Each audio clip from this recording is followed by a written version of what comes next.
इस समय latest situation क्या है, मैं आपको जहां तक ये तस्वीरें दिखा रहा हूं आपको वो लेटेस्ट तस्वीरों के लिए भी इस रिपोर्ट के लिए ले चलते हैं। देखिए एक और बुलडोजर और इससे आपको दिखता है कि कितना सामान इस समय गाजा पट्टी में जा रहा है। देखिए हमारी एक खास रिपोर्ट। आसमान से जबरदस्त बमबारी, जमीन पर गरज रहे हैं टैंक। अब समंदर से अटैक की बारी, जमीन आसमान पानी से ट्रिपल अटैक। इजराइल के भीषण हमलों का दौर। ये 3 तस्वीरें गवाही दे रही हैं कि इजराइल अब हमास को खत्म करके ही दम लेगा। 7 दिन तक इजराइल की वायुसेना ने मुस्तैदी से अपना काम किया। रात दिन गाजा पट्टी के उत्तरी इलाकों पर इजराइल ने बम बरसाए।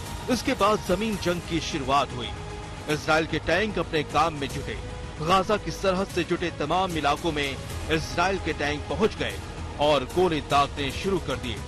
अब बारी समंदर की है। इजराइल ने समंदर के जरिए भी हमास की घेराबंदी शुरू कर दी है। इस काम में अमेरिका भी उसकी मदद कर रहा है, जिसके 2 विमान वाहक जंगी पोत भूमध्य सागर में इजराइल की मदद के लिए पहुंच गए हैं। अमेरिका का जंगी जहाज यूएसएस गेराल्ड आर फोर्ड पहले ही इजराइल की मदद के लिए तैनात कर दिया गया है। अब बारी यूएस आइजनहावर की है। जरा अमेरिकी जंगी जहाजों की क्षमता देखिए। यूएसएस गेराल्ड आर फोर्ड दुनिया का सबसे बड़ा एयरक्राफ्ट कैरियर है। परमाणु ऊर्जा से चलने वाला गेराल्ड फोर्ड 76 मीटर ऊंचा है, यानी दिल्ली के कुतुब मीनार से भी ऊंचा। ये 373 मीटर लंबा है और रेलवे के 14 डिब्बों से भी बड़ा है। इसकी क्षमता 1 लाख टन है। इसी तरह आइजनहावर अमेरिकी नौसेना में साल 1977 से है। इससे 56 जंगी विमान उड़ान भर सकते हैं। अमेरिका ने हिजबुल्ला और सीरिया को इस युद्ध में शामिल होने से रोकने के लिए ये युद्धपोत भेजे हैं।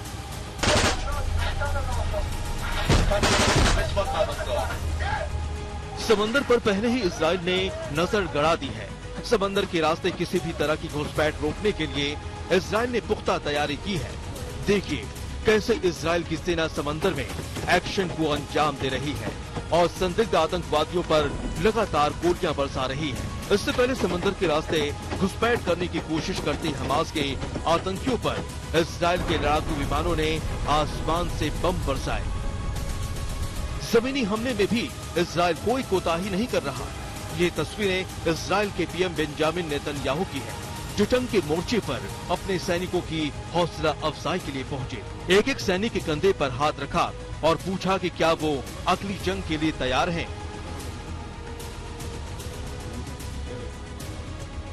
इजराइल एक एक करके हमास के आतंकियों के कमांडरों को ढेर कर रहा है। आईडीएफ के विमानों ने राफा ब्रिगेड में हमास के एक कमांडर मोहम्मद अबू शामला को ढेर किया। ये उसकी तस्वीरें हैं। उसके घर का इस्तेमाल नौसैनिक हथियारों को जमा करने के लिए किया गया था। इसी तरह एक और कमांडर अली काची को भी इजराइल ने मार गिराया। काची को 2005 में गिरफ्तार किया गया था। जमीन पर इजराइल के टैंक लगातार गरज रहे हैं। तमाम गाजा पट्टी के पास वाले इलाकों में इजराइल जमीनी हमले कर रहा है। रात भर गाजा पर भी उसके लड़ाकू विमान गोले बरसाते रहे। 3 तरफ से हमास को घेरने की इजराइल की ये रणनीति दमदार है और इसका असर दिख रहा है। गौरव सावंत के साथ आशुतोष आज तक। हमारी एक खास पेशकश इस समय दक्षिणी इजराइल और लेबनान की सीमा के पास से आपके पास आ रही है, जहां पर इजराइल ने बहुत तेजी से अपने सैनिकों का जमावड़ा बढ़ा दिया है। लगभग 3 लाख सिपाही इस समय दक्षिणी इजराइल के इस पूरे क्षेत्र में तैनात है। इसके अलावा टैंक और बख्तरबंद गाड़ियां, इजराइल की सेना के मरकावा टैंक्स, बहुत ही उम्दा मार्क 3 और मार्क 4 दोनों ही टैंक्स यहां तैनात हैं और उसके अलावा बख्तरबंद गाड़ियों को यहां तैनात कर दिया गया है। और ये सड़कें अब पूरी तरह से किसी भी तरह के सिविलियन मूवमेंट के लिए बंद कर दी है। अब इन सड़कों पर केवल या तो सेना की गाड़ियां जा रही है या फिर सेना के लिए सामान ले जा रही गाड़ियां अब इन सड़कों पर अलाउड है। सीमा से लेकर 4 किलोमीटर तक का इलाका पूरा मिलिट्री जोन घोषित कर दिया गया है। न केवल लेबनान से लगी सीमा पर, बल्कि यहां पर हमास यानी गाजा पट्टी से लगी सीमा पर भी बहुत ज्यादा कठोर कदम उठाए जा रहे हैं इजराइल की तरफ से। पहली बात। दूसरी बात, ब्रेकिंग न्यूज इस समय आ रही है आज तक पर, हम आपको बता रहे हैं वो जो 3 घंटे का अतिरिक्त समय दिया गया था दक्षिणी क्षेत्र में, यानी दक्षिणी इजराइल की सीमा से लगे गाजा क्षेत्र में सिविलियन लोगों को गाजा पट्टी और गाजा शहर छोड़कर वाडी गाजा के दक्षिण में जाने के लिए अब वो समय लगभग समाप्त हो गया है। और अब आप सुन भी सकते हैं तेजी से यहाँ तोपखाना एक बार फिर खुल गया है। ये इजराइल की सेना का तोपखाना है और इजराइल की सेना अब तोपों से हमास के ठिकानों को निशाना बना रही है। 3 घंटे का अतिरिक्त समय दिया गया था क्योंकि कई इलाकों में जो वहां की जनता है, फिलिस्तीन की जनता, उनका कहना था कि उनके पास समय कम है निकलने के लिए।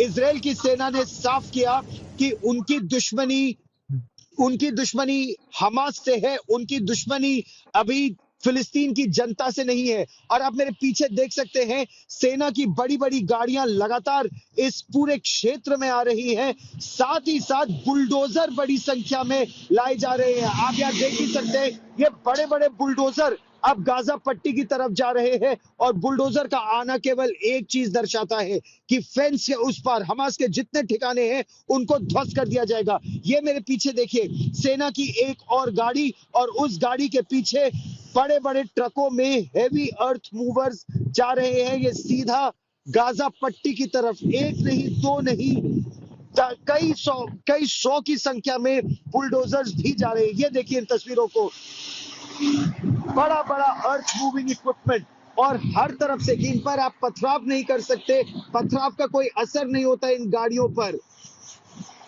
हमास की सुरंगों के जाल को पूरी तरह से नष्ट करने के लिए ये आप तस्वीरें देखिए, ये बुलडोजर इस समय जा रहे हैं गाजा पट्टी में। और इस बीच एक और बड़ी खबर आ रही है उत्तरी इजराइल की सीमा से लगे, ये खबर आ रही है जहां खबर इस समय ये है कि हिजबुल्लाह के लड़ाकों ने एंटी टैंक गाइडेड मिसाइल से हमला किया है इजराइल की एक पोजीशन पर और इसमें 3 से 4 इजरायली सैनिकों के घायल होने की खबर है। इस ताजा जानकारी के लिए आपको सीधे लिए चलते हैं मेरे सहयोगी अशरफ वानी लेबनान से हमारे साथ जुड़ रहे हैं।